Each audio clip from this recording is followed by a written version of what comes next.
My name is Erin.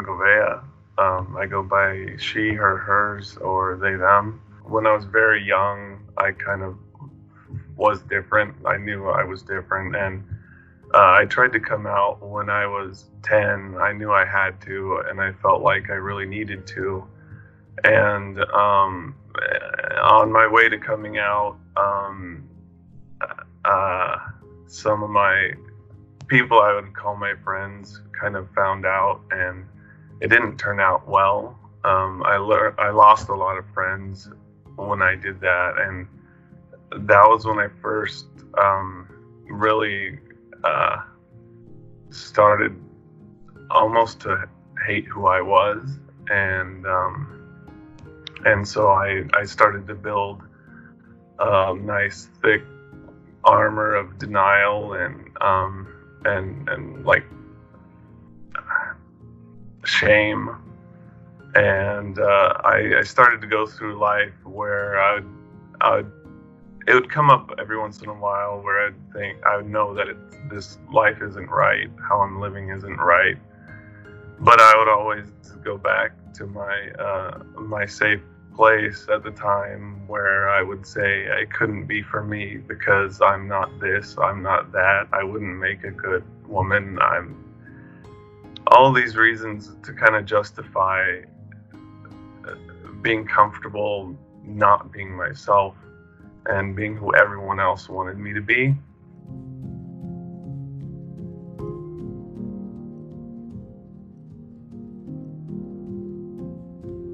By the time I got to the military, my denial was like crazy. Like they put me in boot camp to break me down into some robot or whatever they try to do, and I was kind of halfway there. But when I was in Don't Ask, Don't Tell, was like, nah, it's kind of a guideline, not really a rule at that point.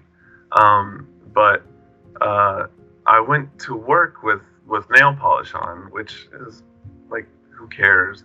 And someone actually told me, like, they literally told me there's something wrong with you just because I had nail polish on. It's, but look, just to be clear, at the same time, this was a very particular type of person. There's not everybody I worked with was like this. It sure conditioned me to know how to wear the uniform, in the sense not only as like a military uniform, but you know, my gender uniform that I had at the time.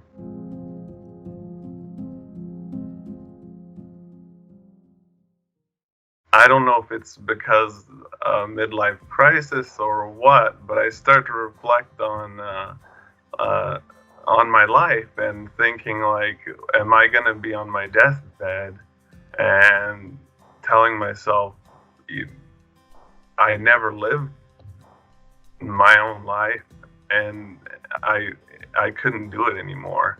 The summer of last year, I came out to my wife, and we went through a few months of some pretty intense struggle. We're working through it, and we're doing much better now. So I've come out at work, which I thought would be a big challenge. I'm actually decided to come out when I'm on a construction site, starting up a couple projects, and I thought it would be very difficult given the hyper-masculine, the stereotypical hyper-masculine nature of construction. But it's actually been pretty good. Something I noticed before and after coming out is I'm much more social. I like having people over to the house. I used to be very introverted. I used to listen so much and so well, but I wouldn't speak. And I was just always afraid of what people think. I had to listen first, figure someone out, and speak. And now I'm like, I'll just say what I think.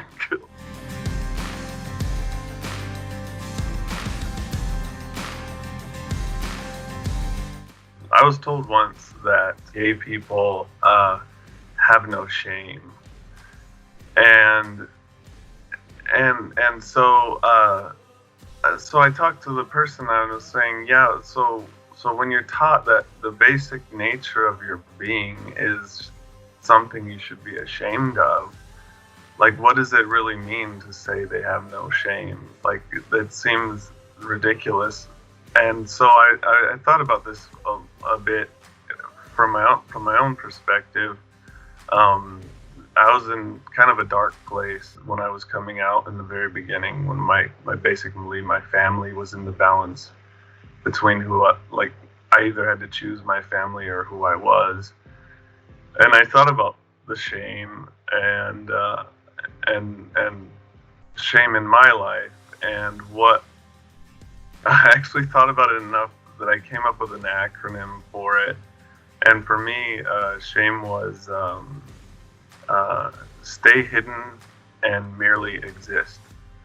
So for me, shame was just don't be yourself and just exist. Just sit like this laptop's existing right now. And I feel like pride is the opposite of that. It's like you are who you are, and you're proud to be who you are, and you don't have the shame of just the most fundamental part about yourself. And I think pride is like the acknowledgement of that.